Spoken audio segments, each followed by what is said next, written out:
hard act to follow. But I'm here to present Terrance Evans to you, and I'm very, very honored to be able to do so. Terrance is a partner in the law firm of Duane Morrison, their Los Angeles and their San Francisco offices, where he serves as the co-leader of their banking and financial services practice. But more importantly, he is the co-chair of the Diversity and Inclusion Committee in the San Francisco office. And it's with that work that we're recognizing him tonight. He has led dozens of diversity trainings for judges, lawyers, law students, and members of the community. He is the chair of the California Lawyers Association, CLA, representing the interest of over 260,000 California attorneys. That's a big deal. Terrance is the first person of color and the first African-American person in California history to be elected to this position. He is also an active leader in the National Bar Association, or NBA, the nation's oldest and largest global network of predominantly black judges and lawyers. He is the NBA Region 9 Director, and that's where I've come to know him. And he is also the Vice President North of the California Association of Black Lawyers for Cable, the NBA affiliate and an umbrella organization for all of the Black Bar Associations and Black judicial organizations in the California area. For the past 8 years and probably longer, he has received numerous awards recognizing his commitment to diversity, equity, and inclusion. And I'm just going to quickly run through them just in the interest of time, because the list is just unbelievable. It includes going back to 2016, where he was honored by the National Bar Association as one of our 40 under 40 lawyers, recognizing lawyers under the age of 40 because of his work in this area. In 2017, he was recognized by the Charles Houston Bar. In 2018, he was honored by the Minority Bar Coalition for his work. In 2019, he was honored by the New Don Vallejo for his work. In 2020, he was recognized by Chambers for his D&I work. 2021, honored by the Bar Association of San Francisco and the Justice and Diversity Center for his diversity inclusion work in Northern California. And also in 2021, recognized by American Lawyer magazine as a trailblazer. In both 2022 and 2023, he was honored by the Los Angeles Times as one of the foremost leaders in DEI issues in the state of California.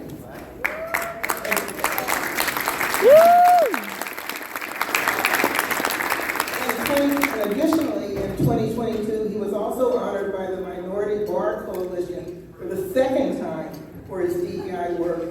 In both 2023 and 2024, and this is where I have really gotten to know him, he was honored by the National Bar Association as the Regional Director of the Year, in large part for the DEI work that he has done, not just in this region, but also across the United States.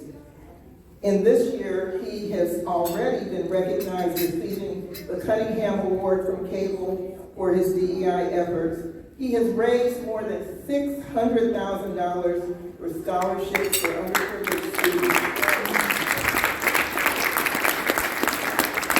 He has received a Distinguished Leader Award from the California Legal Awards for his impact in the California legal community. And he has also created an annual diversity scholarship, 5 annual diversity scholarships that have provided more than $150,000 for underprivileged students in the Asian, Black, Hispanic, Native American, and LGBTQ communities.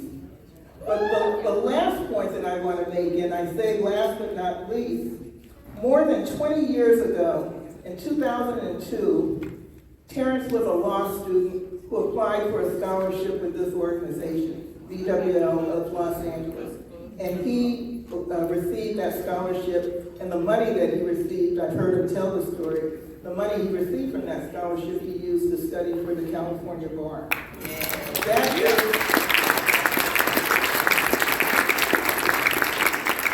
is a recognition that he has never forgotten. It has really been very important to him. And he is just truly humbled and honored to have come full circle over 20 years later to be recognized this evening by all of you and by BWL for this Diversity Champion Award. So, ladies and gentlemen, it is my honor, it is my privilege to present this award to my dear friend and colleague, Mrs. Chamption.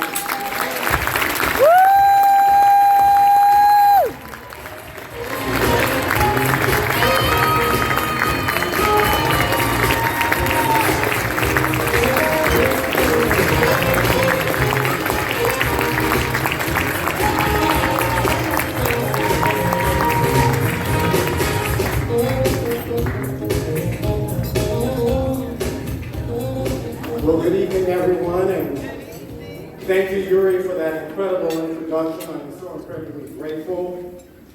I also want to thank the Black women warriors of Los Angeles because, as Yuri said, this is a full circle moment for me. Before I get into the substance of my remarks, I would like to acknowledge a few people who have been instrumental in my journey. I'm going to begin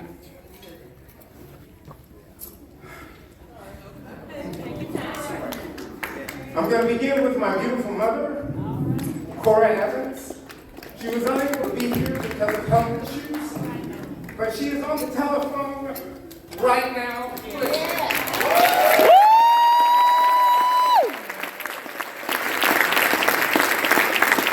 I also want to thank my father, the amazing Roseanne Evans. He's one of the hardest working people that I know. Daddy, can you please stand?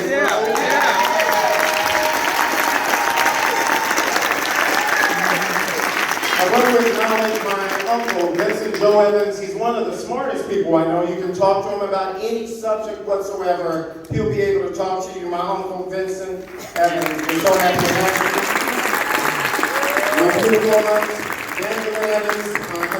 I'm so happy to have you here. I also want to acknowledge my uncle, Thomas Futch. Uncle Thomas, can you please stand up? I'm so grateful for my uncle. And in his absence, Ophelia Futch. And I'll just briefly acknowledge the rest of the great folks at our table. We have the Honorable Judge Yvette Rowland, who has been a mentor to me. She's my former law partner. We have Yuri, who we've already met. We have the great Shamika Sodale, who is taking video. I appreciate that. We have the Honorable Judge Rupert Birdsong and Commissioner Latrice Birdsong. And I just want to thank all of you and everybody else for being here. We are living in critical moments right now in American history. I have been traveling all over the United States talking about diversity, equity, and inclusion. Over the last 5 years, I've given more than 200 presentations. I've given presentations to members of the California Supreme Court, members of the California Courts of Appeal. I've given presentations to the largest tech companies, the largest banks, the largest insurance companies, more than 65 organizations across America hitting home at the issue of diversity, equity, and inclusion. Right now, there are 28 states that place restrictions on the ability to have these conversations. Right now, some of those jurisdictions have criminalized the ability to have these important conversations. We are 38 days away from potentially losing our democracy. So if there was ever a time that our community was under assault, that time is right now. If there was ever a time where we needed to come together to fight for justice, to fight for our future, that time is right now. People ask me, why do you, as a partner at an MLaw 100 law firm, with a book of business that includes some of the biggest companies in the country, why are you taking time to talk about diversity, equity, and inclusion? Well, I do it because I know where I came from. I was not born with a silver spoon in my mouth. I grew up in a home with two incredible parents who worked so hard to get me to where I am. There were times where my dad worked 2 jobs. My mom worked 2 jobs just to put food on the table. They had a vision that one day that little black boy in Inglewood, California might one day be somebody. If they could just clean one more house, if they could just work a little bit harder, maybe that young boy would make it. I made it through my undergraduate education. I made it to law school, and it was a financial struggle. I worked all the way through school. I borrowed as much money as I could. I studied as hard as I could. I remember I got to my last year at Loyola Law School. I was on the dean's list. I had just come in third place in the Frederick Douglass moot court competition, and I received a letter from the registrar's office telling me that because I had an unpaid balance of $7,000, they were going to kick me out of the school just before graduation. I said, there is no way. I have worked so hard. My mother's worked hard. My daddy's worked hard. I've given it everything I can. You have my name on a banner recognizing my third place accomplishment. I said, I'm not going away. I went into the registrar's office. I said, if you kick me out of this law school, I'm going to go to every news organization in Los Angeles. And I'm going to tell them, this is how you treat black people. You bring us in here. You use us to try to get other people to come here. And then when you're done with us, you throw us out like we're a piece of trash. I said, I'm not going anywhere. I have worked too hard to get where I am. You are not kicking me out of this school. The registrar officer, he said, just wait a minute. Just wait a minute. Don't go to the news show. Just wait a minute. I don't know where they came up with that money. I never paid it. But I graduated.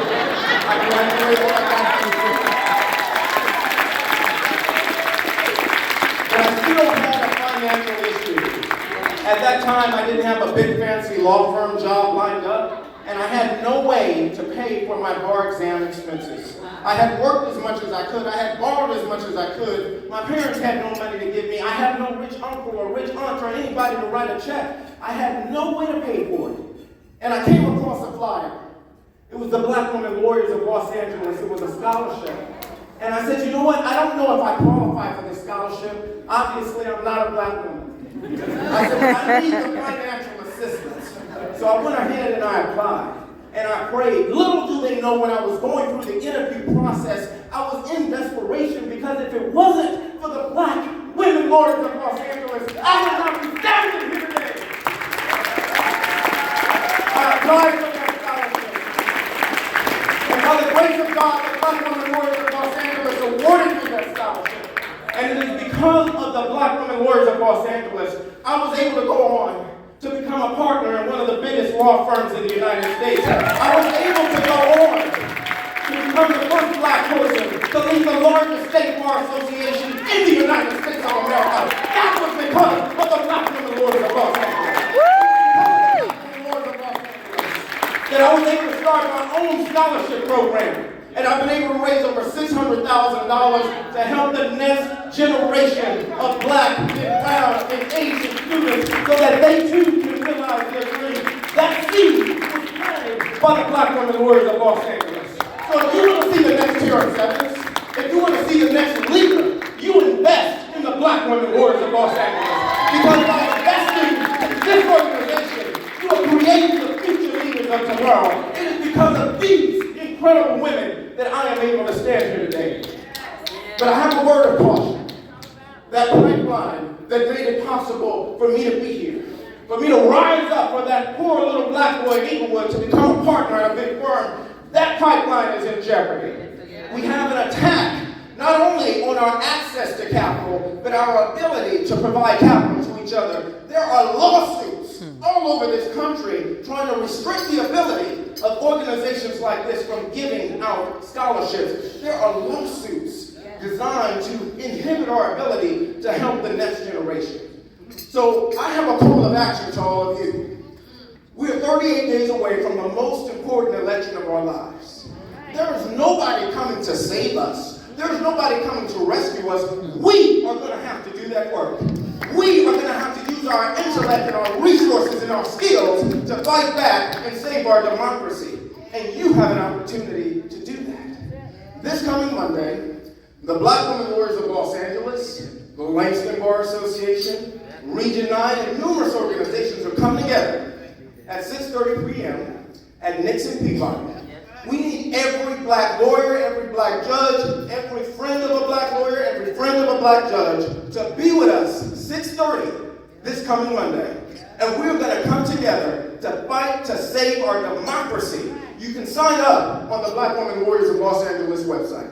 I need you to join with me in this fight. I can't do this on my own. I can't save it on my own. But I know if we come together, if we put our heads together and our resources together and our prayers together, we can fight and we can make this country what it needs to be. We can make sure that the pipeline that made it possible for every black lawyer and every black judge in this room, that pipeline will not dry up because we will save our country. I need your help and we will do this together. I want to say thank you to the Black Women Warriors of Los Angeles. Thank you to my family. Thank you to everyone who supports this organization, because together we will continue the fight for justice. Thank you.